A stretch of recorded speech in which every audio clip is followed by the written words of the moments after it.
Yo, what's up sa inyo mga kuis, no? Welcome back sa aking channel, no? So, for today's unboxing video, so we have another sick JDM release. So, ang first sa ating garage, no? Ang Kaido House Nissan Skyline GTR R34 Kaido Works Shinjuku version 2. So, ito siya mga kuis. So, first Kaido House natin to sa ating garage. Yan, kung fan ka ng R34 at street racing vibes, this one is for you. So without further ado, let's unbox this beast.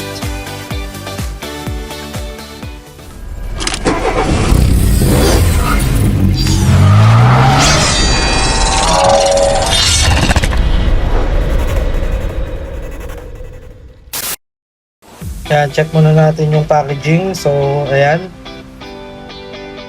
typical Kaido house. And matigas din para safe yung diecast natin sa loob.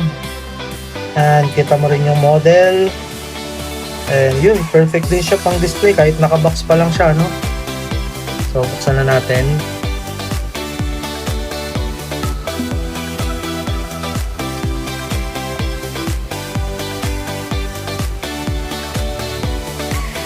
Ito siya mga kuis. Grabe ang ganda niya. Ang unang-una mo makikita dito is yung paint job, no? Maayos at maganda yung paint job. Yan, Skyline.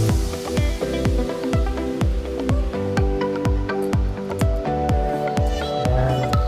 Yung graphics ng Shinjuku version 2, no? Talagang nagpapop at nabibigay ng Tokyo Street Racing vibe. Yan, super clean tignan sa camera, no? Glossy blue. Tignan naman natin yung kanyang interior, no? Ayun, ayun yung manibela niya, yung mga upuan.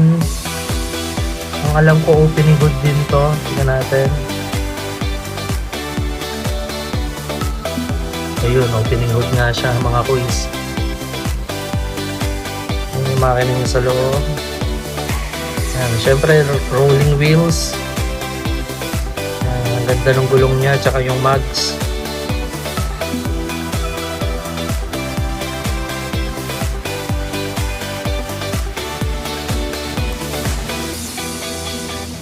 And now, let's talk about the body, no? Aggressive yung pagka wide body kit niya, no? Kitang-kita yung fenders, yung splitter at rear wing. Ramdam mo yung racing DNA ng R34 na may halong custom Kaido work style, eh. No? Ganda siguro nito sa no? Yung totoong sasakyan talaga nito. Ayan, so wheels and stands. Ayan. Ayun niya, rolling wheels siya. Maganda yung mags and yung gulong. Ganda ng fitment, no? Hindi mukhang toyish. Ayan, so low din siya. Wide and aggressive yung stance. Parang gumagalaw kahit naka-display lang, eh, no? Signature look talaga ng Kaido House yan. Naka-low, talaga siya.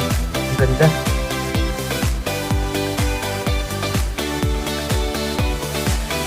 Yun, so overall, this Kaido House R34 Kaido Works Shinjuku version 2 is a solid release, no? Pinagsama niya yung JDM culture, yung street racing vibes, at yung high quality craftsmanship in one model. So hindi lang siya basta diecast, no? Isa talaga siyang statement piece na pang display.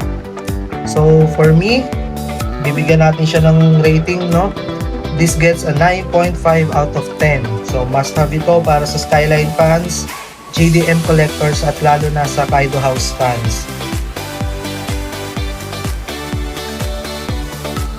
So yun guys, bago natin siya i-display, no, dito sa ating table, siyempre hindi mawawala ang casing natin from Belobra. Yan, Kaido House. So lagay na natin yung ating diecast dito sa ating One eternity later.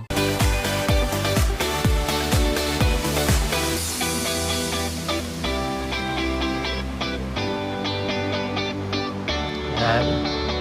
Para siya mga kuis. Lagyan natin siya ng takip para hindi siya galaw ng galaw sa loob. Siyempre yung box andito sa baba. Yan. And lagay na natin yung ating pang enclose. Tsaka itong ating lid.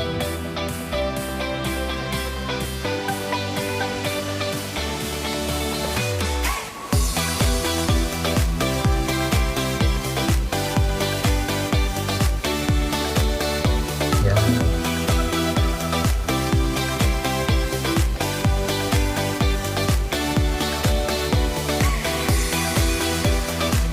Yan mga pulis. Bang!